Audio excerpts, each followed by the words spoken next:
Being human and leaning into your experiences as a trauma therapist, the connections you build with your clients, and your basic humanity, it's not just what makes you an amazing trauma therapist. It is necessary to keep doing this work in a way that sustains and replenishes you without adding more to your to do list. Hi, I'm Jenny Hughes, founder of the Brave Trauma Therapist Collective.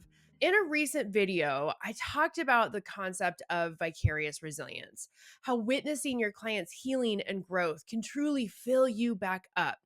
Now, if you haven't watched it yet, that's okay. It's linked in the description below and right up here too. So go ahead and watch that first. Now, one thing that I see a lot when trauma therapists first start learning about vicarious resilience is just confusion. They're not sure if they're experiencing it, let alone how to know when it happens. That's why I created a tool that I call positive outcome mapping. And it's something we use a lot together in the Brave Trauma Therapist Collective when we're feeling stuck with a client. It's so helpful in those situations, or when we realize that the weight of this work is just leaving us feeling drained. The positive outcome mapping tool gives you a way to reframe your perspective and notice the moments of resilience that are already happening, but might be easy to miss. Today, I'm going to share this tool with you so that you can have a more concrete way of identifying all the glimmers that happen each and every day in your work. This is especially important because it's really easy to get stuck in what isn't going well. Days that are draining, progress that feels slow, or again, the weight of this work and a vicarious trauma. These moments are so real, but they can often overshadow all the positive shifts that really are happening around us at the same time in this work. And without intentional practices to help us focus on these moments, it's easy to let them slip by unnoticed. When we miss these moments, we miss out on the chance to reconnect with the meaning and purpose of our work. So, this intentional reflection helps you shift your perspective and stay connected to the glimmers available in this work. Again, every single day. I cannot say that enough. So, positive outcome mapping is one way to do that. And it's really, really helpful, like I said, when you're feeling stuck or drained. So, okay, what is it? It's a simple yet powerful tool that I developed to help you reframe your work and recognize vicarious resilience even in challenging moments, days, or weeks. So, let me walk you through how it works. You'll see here a visual that I use to guide you through the exercise. It's much like a mind map, so that it will help you first zero in and then expand. As we go through the exercise, grab a piece of paper and just draw out this diagram along the way. So, to get started and focused, notice that center circle. With this, I want you to think of a specific client. You can pick anyone on your caseload, but I would really encourage you to think of someone or somewhere that you're feeling stuck so that you can really view the work that you're doing with them through a different lens. So, draw a circle in the middle of your paper and write down the client's initials and anything else that helps you think about their presenting problem or where you're feeling stuck with them. Now, anchoring into this specific client gives you focus for the rest of it, okay? So now we're going to work on the next 5 key areas, starting with positive outcomes. So draw a line and a circle connecting it out from the middle and reflect on any positive outcomes that you've noticed with this client, no matter how small. These don't have to be big milestones like meeting a treatment goal. So let yourself really settle into the small things. Maybe they showed up consistently. They used a coping skill or allowed themselves to finally feel an emotion for the first time. Next, I want you to think about this client's strengths. Okay, so go ahead, draw that line and circle, and then list all the strengths that they bring to their work. Maybe it's their courage to just show up, especially on days when they don't want to be there, their ability to connect with others and with you, or their persistence when they're dealing with all of this difficult work.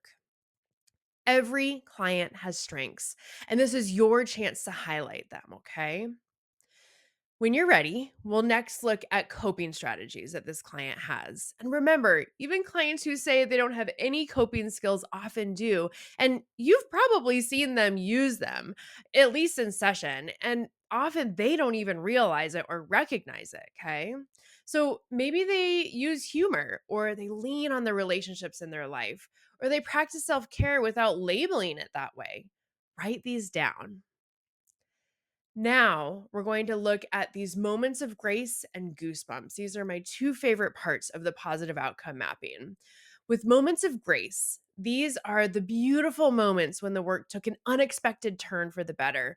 This could be a big breakthrough, right? Or it could be a small thing like just a shift in openness or a shared moment of laughter that you had with this client. Now, these are really easy to miss, but they are there, especially when you look for them. Finally, reflect on moments that gave you goosebumps with this client. Okay. Remember, we're only thinking about this one client. Now, moments of goosebumps are the times that remind you why you do this work, the moments that reconnect you with the purpose, the why. This is especially important to think about when we're feeling stuck in our work, okay? And so for this person, maybe it was the way that they expressed gratitude or the strength they showed when they were working on some really tough stuff with you in session.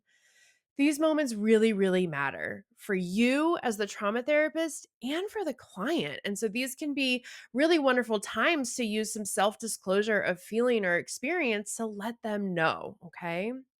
Now, mapping out these areas really can help shift your focus from what's not working to what is.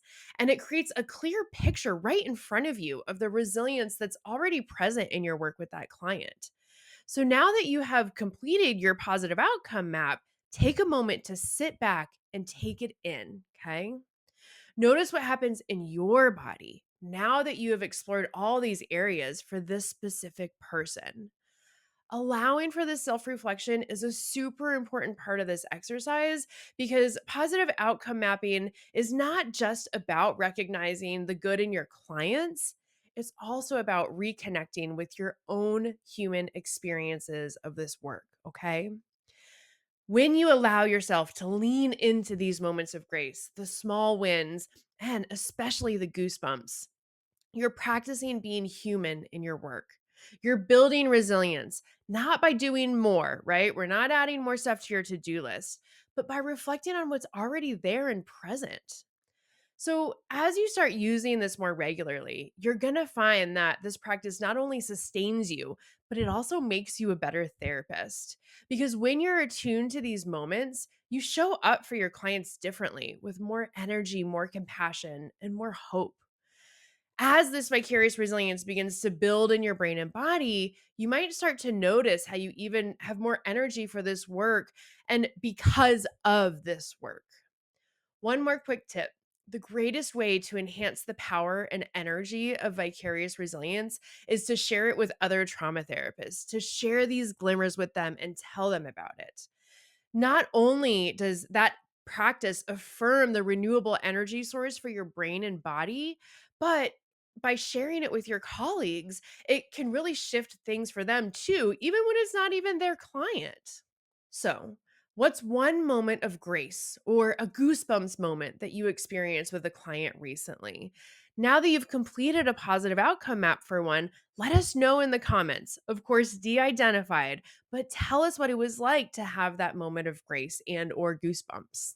I really, really want to hear. And if you're looking for a space where you can share all of your beautiful moments of vicarious resilience, check us out at the Brave Trauma Therapist Collective.